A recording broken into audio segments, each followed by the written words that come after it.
రత్నములతో అలంకరింపబడి ఉండెను. మొదటి పునాది సూర్యకాంతపు రాయి, రెండవది నీలము, రెండవ రాయి నీలం.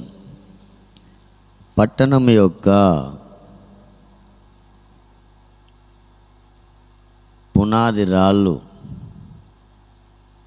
నానా విధములైన రత్నాల్ని పోలి ఉన్నాయి. ఏంటి నానా విధములైన రత్నములు? మనము గమనించి చూస్తే ఆ పట్టణం యొక్క పునాదులు 12 పునాదుల మీద కట్టబడినట్లుగా ఆ 12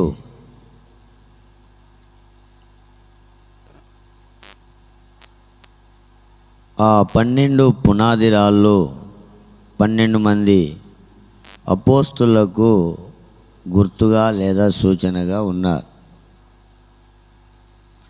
ఈ పట్టణపు ప్రాకారము నానా విధములైన రత్నములతో ఉన్నట్టుగా మనం చూస్తున్నాం.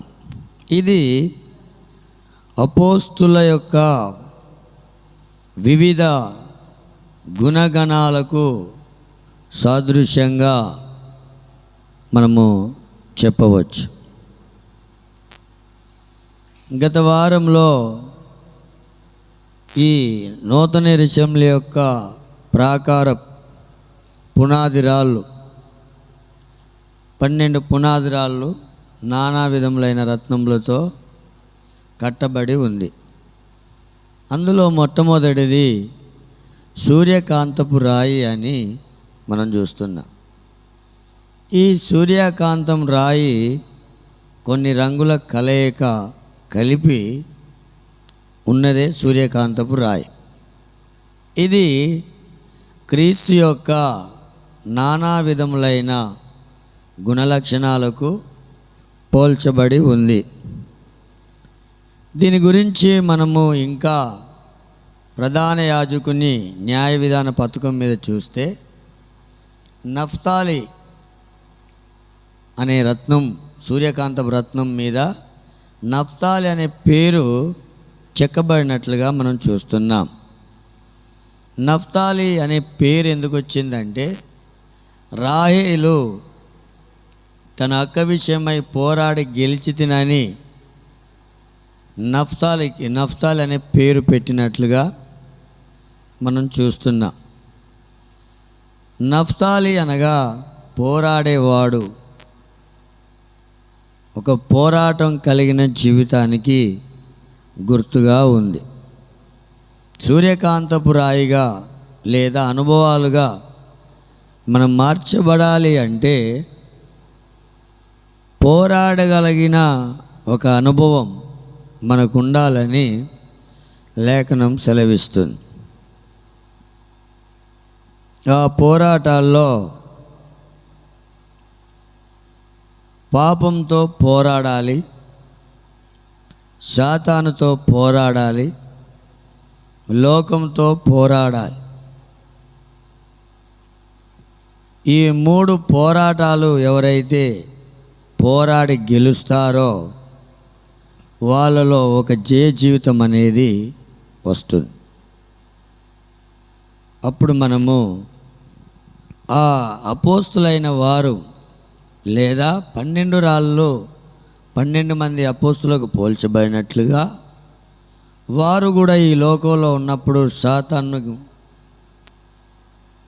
ప్రతిష్ట కలిగిన పరిశుద్ధులైన అపోస్తులు లోకాన్ని జయిస్తారు, సాతాను జయిస్తారు, పాపాన్ని జయిస్తారు. ఆ జయ జీవితం మనలో ఉన్నప్పుడు మనం ఒక సూర్యకాంతపు రాయి వలె కట్టబడడానికి దేవుడు కృపను అనుగ్రహిస్తాడు. హల్లెలూయా. రెండవదిగా నీలం. ఈ నీలపు రాయి అనేది దేనికి గుర్తుగా ఉంది అంటే, ఆకాశం, నీలాకాశం అంటారు కదా, నీలాకాశం గుర్తు రంగు లేదా గుర్తుగా ఉంది నీలం అనేది. ఈ నీలము అనేది దేనికి గుర్తుగా ఉందంటే జ్ఞానమునకు మించిన క్రీస్తు ప్రేమకు గుర్తుగా ఉంది.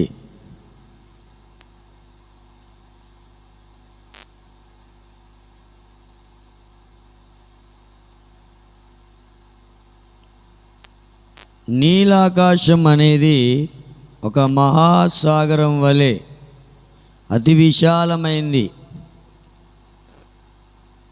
అలాగే క్రీస్తు యొక్క ప్రేమ అతి విశాలమైన ప్రేమ, లోతైన ప్రేమగా పరిశుద్ధ గ్రంథం చెప్తుంది.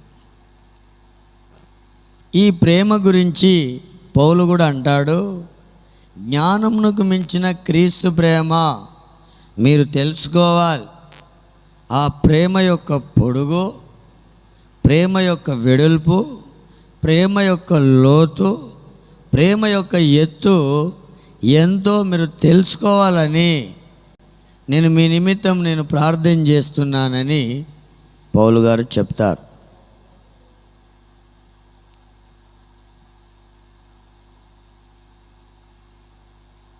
ఎఫెసీయులకు రాసిన పత్రిక 3వ అధ్యాయం 15 నుండి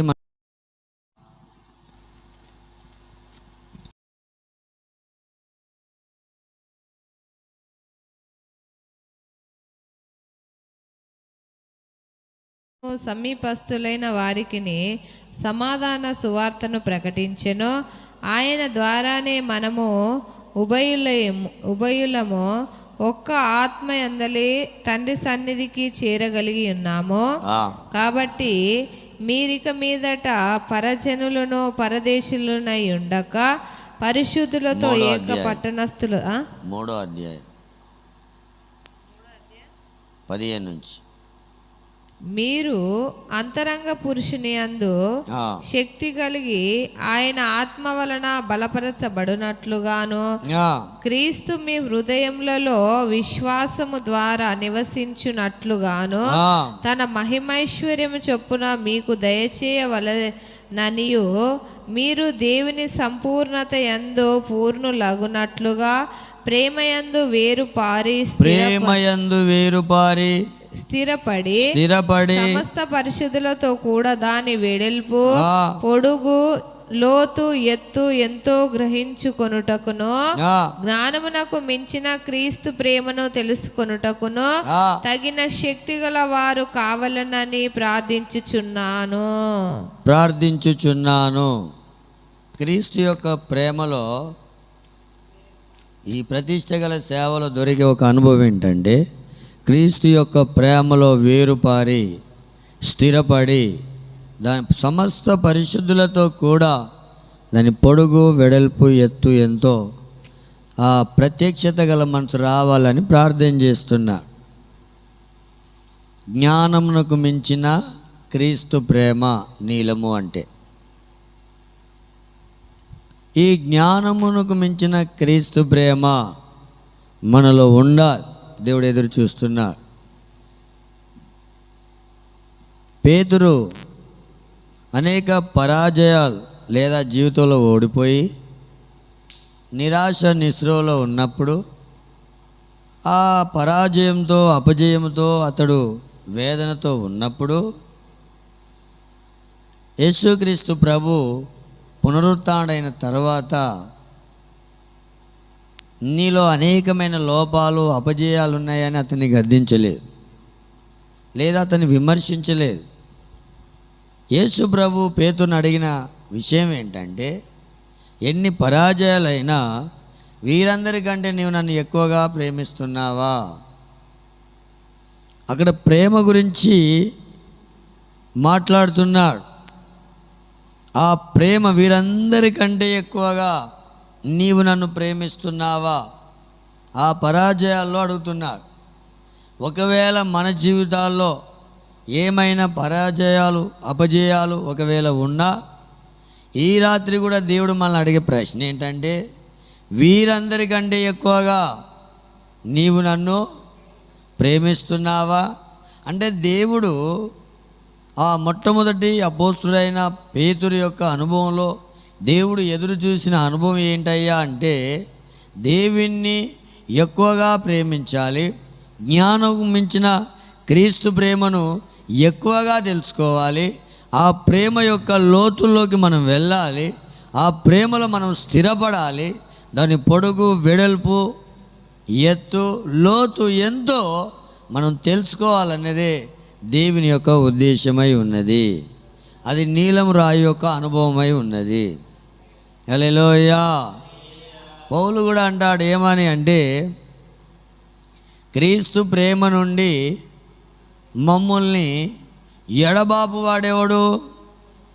ఆ జ్ఞానకు మించిన క్రీస్తు ప్రేమే గనక మనలో ఉన్నట్లయితే, మనము ఆ ప్రేమ చేత నింపబడిన వారమైతే, ఏ శోధనలు, ఏ బాధలు, ఏ కష్టాలు అవి మనల్ని ఏమి చేయనేరవు. లేదా క్రీస్తు ప్రేమ నుండి మనల్ని అవి ఏం చేయలేవు, ఎడబాప నేరవని రూఢిగా నమ్ముచున్నాము అంటాడు. హల్లెలూయా. ఈరోజు ఎన్ని శోధనలు వచ్చినా, ఎన్ని వేదనలు వచ్చినా, కానీ ఆయన ప్రేమను మనం తెలుసుకున్నప్పుడు ఆ ప్రేమ నుంచి మనల్ని ఏది కూడా ఎడబాపనేరు. శోధనలు ఎన్ని వచ్చినా, నిందలెన్నో ఎదురైనా, శోధనలు ఎన్ని వచ్చినా, నిందలెన్నో ఎదురైనా, యేసయ్య తోడుండగా, మన యేసయ్య తోడుండగా,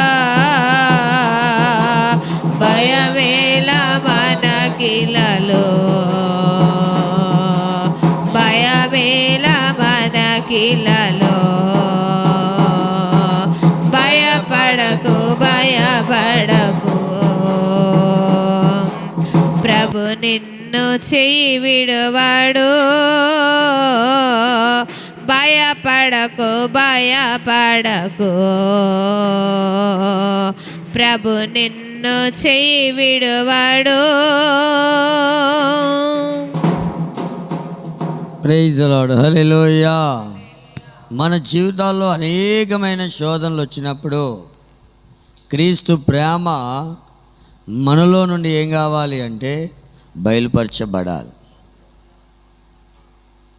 అయినను మనల్ని ప్రేమించిన వాని ద్వారా వీటన్నిటిలో అత్యధికమైన విజయాన్ని పొందుచున్నాము అంటాడు. ఆ ప్రేమే మనల్ని అన్ని విషయాల్లో ఏం చేస్తుందంటే అత్యధికమైన జయముతో మనల్ని నడిపిస్తుంది. వీటన్నీ ఉంటాయి. శ్రమ అయినా, బాధ అయినా, కష్టమైన, కరువైన, ఖడ్గమైన, వస్త్రహీనత అయినా, ఉన్నవి అయినా, రాబోవు అయినా, దేవదూతలైనా, ప్రధానులైనా, మరి ఏదైనా క్రీస్తు ప్రేమ నుండి మనల్ని ఏది ఎడబాప నేరవని రూఢిగా నమ్ముచున్నాం. ఎందుకంటే క్రీస్తు ప్రేమ వారిలో ఉంది. అనేక శోధనలు వచ్చినప్పుడు ఆ శోధనల మధ్యలో క్రీస్తు ప్రేమను వాళ్ళు ఏం చేశారంటే బయలుపరిచారు. ఆ ప్రేమ నుండి వారిని ఏది కూడా ఎడబాపలేకపోయింది. అపోస్తలుడైన పౌలు ఈ మాట చెప్తున్నాడు. అంటే ఇది జ్ఞానానికి మించిన క్రీస్తు ప్రేమ ఈ అపోస్తుల్లో ఎలా ఉందంటే అది విస్తారంగా ఉన్నట్టుగా మనం చూస్తున్నాం. ఆ క్రీస్తు ప్రేమ మమ్మల్ని బలవంతం చేయుచున్నది అంటాడు పౌలు. వాడు వీటన్నిటిలో అత్యధికం జయాన్ని మాకు ఇస్తున్నాడని చెప్తున్నాడు. ఆ ప్రేమ చేత నింపబడి ఆ ప్రేమ చేత మనం బలవంతం పెట్టబడుతున్నప్పుడు ఆ నూతన ఎరుషలేము రాళ్ళలో ఒక నీలము రాయి యొక్క అనుభవాల్లోకి మనం రాగలుగుతున్నాం. ఈ 12 రాళ్ళు 12 పునాదులు మీద నూతన ఎరుషలేము ప్రాకారం ఎలా కట్టబడిందో ఈ 12 పునాదుల మీద 12 మంది అపోస్తుల పేర్లు ఎలా ఉన్నాయో, ఈ 12 పునాదులు 12 అమూల్యమైన నానా విధములైన రత్నములతో ఎలా కట్టబడిందో, అలాగే ఇవి 12 అనేది అపోస్తుల సంఖ్య అయి ఉంటే, ఈ 12 రాళ్ళు అనేది వారి యొక్క గుణగణాలను ఏం చేస్తున్నాయి అంటే బయలుపరుస్తున్నాయి. ఈ నీలం అనే రాయి ఆ అపోస్తుల ప్రతిష్ట కలిగిన సేవలో జ్ఞానానికి మించిన క్రీస్తు ప్రేమను బయలుపరచడానికి సాదృశ్యంగా ఉంది. హల్లెలూయా చెప్పండి, హల్లెలూయా. కనుక ఆ జ్ఞానానికి మించిన క్రీస్తు ప్రేమను తెలుసుకోవాలి. మనం దాని యొక్క లోతుల్లోకి వెళ్ళాలి.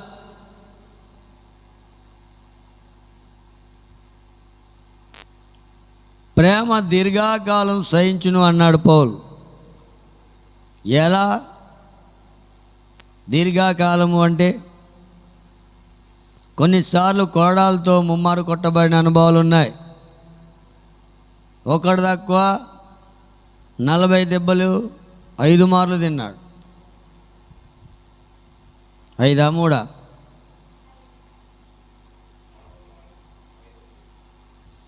ఒక్కసారి కొట్టిల్లనుకో గాయం ఒక స్థలంలో అయింది, అది కొంతకాలానికి మానిపోద్ది. మరలా కొడితే అందులోనే తగులుతాయి. మొదటి గాయం కంటే రెండోసారి అయిన గాయము దేహానికి ఎంతో బాధను కలగజేస్తుంది. తర్వాత కొంతకాలానికి గాయం మానింది, మళ్ళీ కొడితే అప్పుడు ఎంత సహించాలి? అందుకే అన్నాడు, ప్రేమ దీర్ఘకాలం సహిస్తుంది. హల్లెలూయా. ఆ ప్రేమ మనలో ఉంటే ఎన్ని శోధనలు, ఎన్ని శ్రమలు, ఎన్ని పోరాటాలు ఎన్ని వచ్చినా వాటి మధ్యలో క్రీస్తు ప్రేమను చూపెట్టడానికి దేవుడు అన్ని విషయాల్లో మనల్ని బలపరుస్తాడు. హల్లెలూయా. అందుకే ఆ ప్రేమను పొందాలి.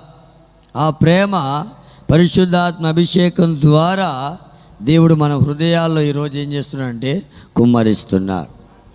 రోమీలకు రాసిన పత్రిక 5వ అధ్యాయం 5వ వాక్యాన్ని ఒకసారి చదువుకుందాం.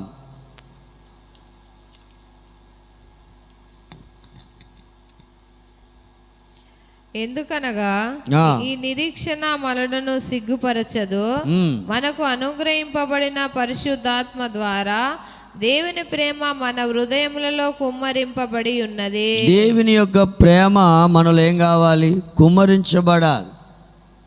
ఆ ప్రేమ యొక్క లోతుల్లోకి మనం వెళ్ళగలిగినప్పుడు, ఆ ప్రేమ కొరకు క్రీస్తు మన కొరకు ప్రాణం పెట్టినట్లుగా ఆయన ప్రేమ కొరకు అనేకుల రక్షణార్థమై మన ప్రాణాలు కూడా మనం ఏం చేయగలుగుతాం? పెట్టగలుగుతాం. లూకా సువార్త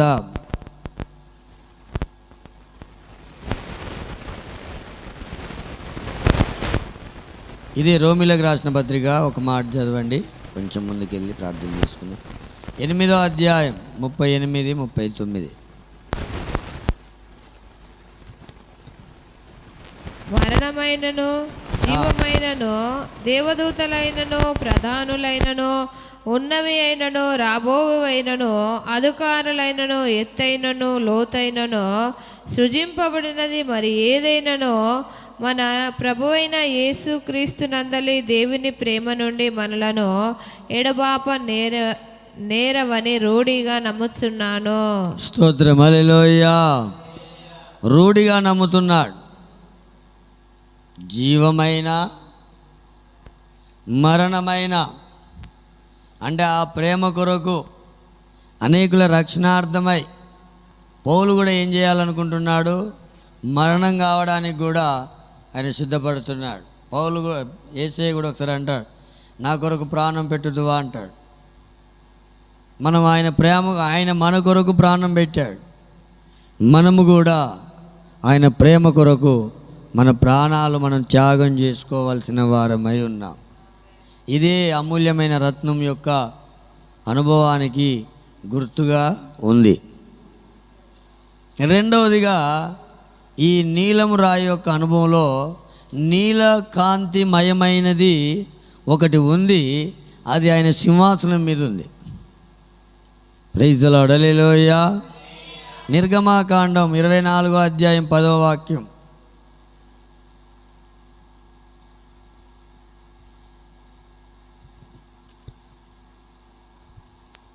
ఇశ్రాయేలీయుల దేవుని చూచిరి, ఆయన పాదముల క్రింద నిగనిగలాడు నీలమయమైన వస్తువుల వంటివియో ఆకాశ మండలపు తేజము వంటియో ఉండెను. ఆయన ఇశ్రాయేలీయులలోని యెహెజ్కేలు గ్రంథం 1:26 కూడా చదవండి. అక్కడ నీలం సంబంధించిన వస్తువులు ఆకాశంలోని వాటి తలలపైనున్న ఆకాశపు మండలము పైన నీలకాంతమయమైన సింహాసనము వంటి దొకటి కనబడెను. ఇది దేవుని యొక్క సింహాసనం, తండ్రి అయిన దేవుని యొక్క సింహాసనం. దానికి గుర్తుగా ఏముంది? నీలకాంతిమయమైన ఆ నీలం అనేది అక్కడ వస్తుంది. 10వ అధ్యాయం 1వ వాక్యాన్ని కూడా చదవండి.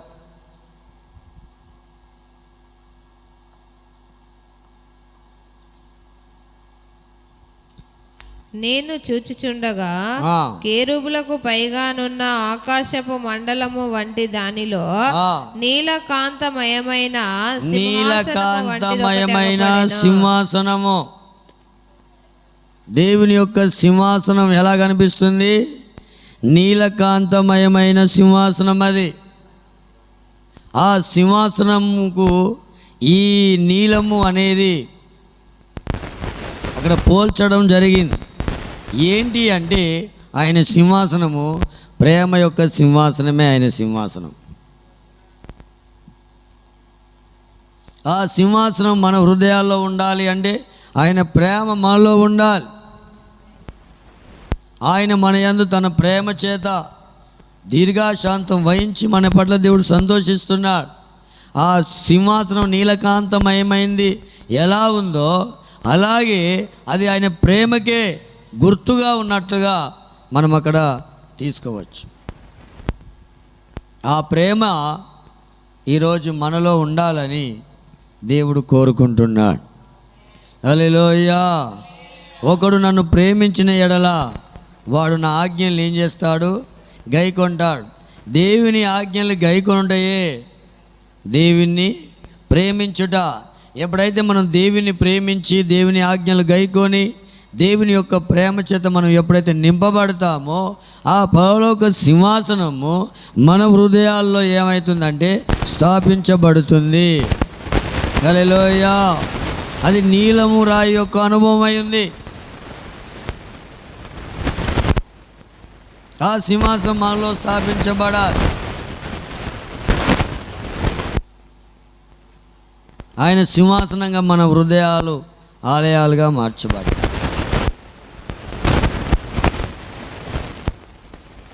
నీ సింహాసనం నా హృదయానా నీ కృపతోనే స్థాపించు రాజా. నా ఎదుట నీవు తెరచిన తలుపులు వేయలేడుగా ఎవరు వేయలేరుగా. నీవు తెరచిన తలుపులు నీవు తెరచిన తలుపులు. ఆమేన్. రాజుల రాజా ప్రభువుల ప్రభువా నీకు సాటి ఎవరు లేరయా. రాజుల రాజా ప్రభువుల ప్రభువా నీకు సాటి ఎవరు లేరయా. నీ సింహాసనం నా హృదయానా నీ కృపతోనే స్థాపించు రాజా, నీ సింహాసనం నా హృదయాన, నీ కృపతోనే స్థాపించు రాజా. నా ఎదుట నీవు తెరచిన తలుపులు వేయలేరుగా, ఎవరు వేయలేరుగా. నీవు తెరచిన తలుపులు, నీవు తెరచిన తలుపులు. ఆమేన్. జెఫన్యా గ్రంథం 3వ అధ్యాయం 17వ వాక్యం. జెఫన్యా గ్రంథం 3వ అధ్యాయం 17వ వాక్యం.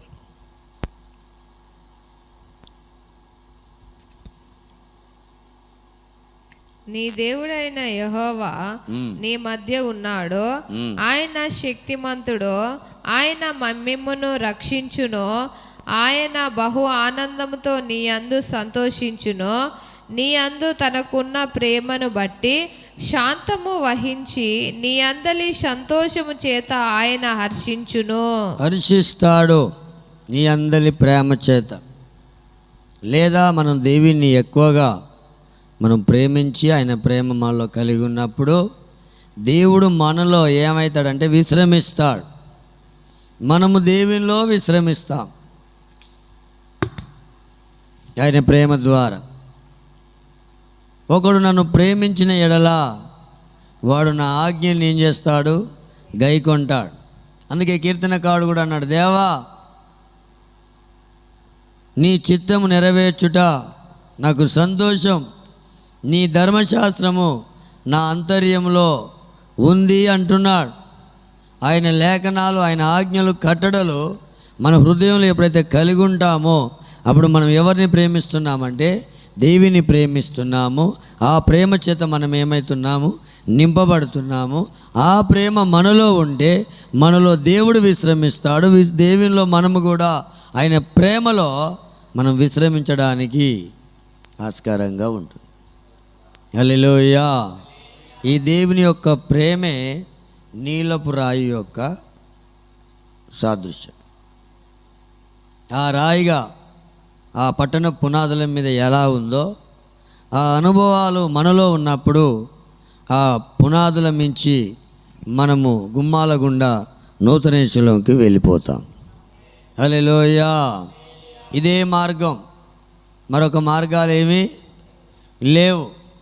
అందుకనే ఆ పట్టణం యొక్క పునాది రాళ్ళు దేనితో కట్టబడ్డాయో మనకు తెలిస్తే దాని యొక్క గుణగణాలన్నీ మనము లోతుగా త్రవ్వి వాటిని తెలుసుకొని మన జీవిత అనుభవాలుగా మార్చుకుంటే మనము కూడా అమూల్యమైన రత్నాల వలె మార్చబడి ఆ దగదగ మరియు ఆ పట్టణంలోకి మనం ప్రవేశిస్తాము. హల్లెలూయా. చెప్పండి హల్లెలూయా.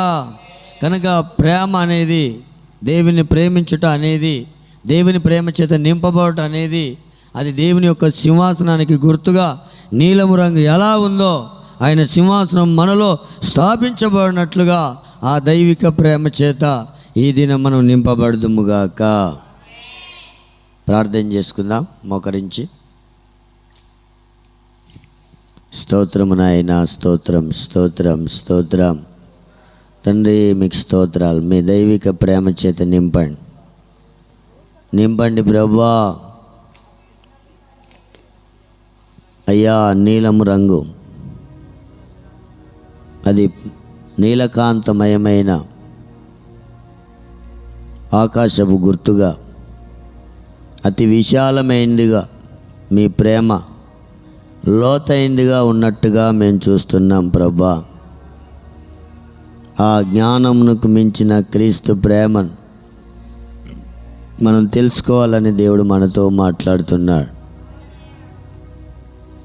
ఆ ప్రేమయందు వేరుపారి స్థిరపడి సమస్త పరిశుద్ధులతో కూడా దాని పొడుగు, వెడల్పు, ఎత్తు లోతు ఎంతో మనం తెలుసుకోవాలని అపోస్తలుడైన పౌలు సంఘానికి లేఖ రాస్తున్నాడు. ఈరోజు ఆ ప్రేమ మనలో ఉండాలి. ఈరోజు ఆ ప్రేమ చేత మనం నింపబడాలి. ఈరోజు ఆ ప్రేమలో మనం విశ్రమించాలి. ఆ ప్రేమ మనలో బలవంతం చేయబడాలి. ఆ ప్రేమ ద్వారా అన్నిట్లో మనం అత్యధిక జయాన్ని పొందాలి. పేతురు అపజయ పాలైనప్పుడు నీవు నన్ను ప్రేమిస్తూ వీరందరికంటే ఎక్కువగా ప్రేమిస్తున్నావా అని అడిగాడు. ఈరోజు మన అపజయాల మధ్యలో కూడా వీరందరికంటే నీవు నన్ను ఎక్కువగా ప్రేమిస్తున్నావా అని దేవుడు మనల్ని కూడా అడుగుతున్నాడు. ఆ ప్రేమ యొక్క అనుభవం మనలో ఉండాలి. అందరికంటే ఎక్కువగా దేవుని ప్రేమించాలి. ఆ ప్రేమ ప్రవాహం మనలో ప్రవహించాలి.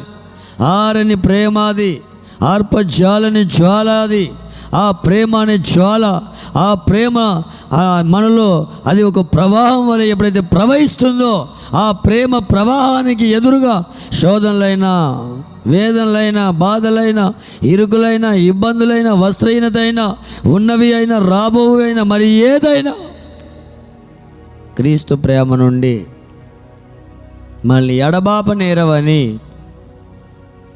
ఈరోజు దేవుడు మనతో మాట్లాడుతున్నాడు. వీటన్నిటిలో అత్యధిక విజయం పొందేది ఆయన మనల్ని ప్రేమించిన ప్రేమ ద్వారానే. వీటన్నిటిలో మనం గొప్ప జయాన్ని పొందగలుగుతున్నాం. ఆ ప్రేమ చేత బలవంత పెట్టబడాలి. ఆ ప్రేమ మన కొరకు ప్రాణం పెట్టింది. మనము ఆ ప్రేమ కొరకు ప్రాణం పెట్టే వారముగా ఉండాలి. నీలకాంతమయమైన సింహాసనం దేవుని యొక్క సింహాసనమై ఉంది. అది ఆయన ప్రేమ యొక్క సింహాసనమే. ఆయన ప్రేమ ద్వారా ఆయన సింహాసనం మనలో స్థాపించాలని ఆ దేవుడు కోరుకుంటున్నాడు. ఆ ప్రేమ యొక్క సింహాసనం మన హృదయాల్లో స్థాపించబడితే ఆయన మనలో విశ్రమిస్తాడు, మనము ఆయనలో విశ్రమిస్తాం. ఆయన తన యందు మనకున్న ప్రేమను బట్టి హర్షించే దేవుడై ఉన్నాడు.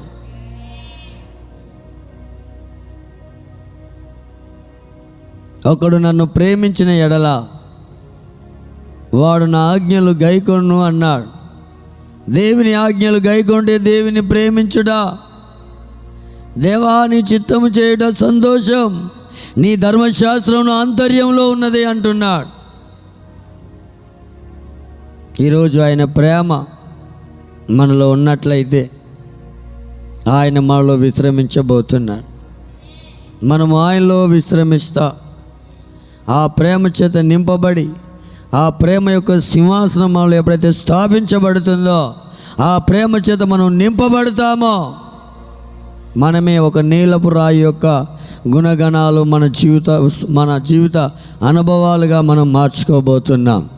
ఆ 12 రాళ్ళు, పునాది రాళ్ళు 12 మంది అపోస్తులకు సాదృశ్యంగా ఉన్నట్లయితే ఆ 12 అమూల్యమైన నానా విధములైన రత్నాలు వారి యొక్క నానా విధములైన గుణగణాలకు సాదృశ్యంగా ఉన్నాయి. వారిలో ఉన్న గుణగణాలన్నీ మన జీవితంలోకి, సేవకుల విశ్వాసుల జీవితంలోకి, సంఘంలోకి ప్రవహించాలని దేవుడు కోరుకుంటున్నాడు.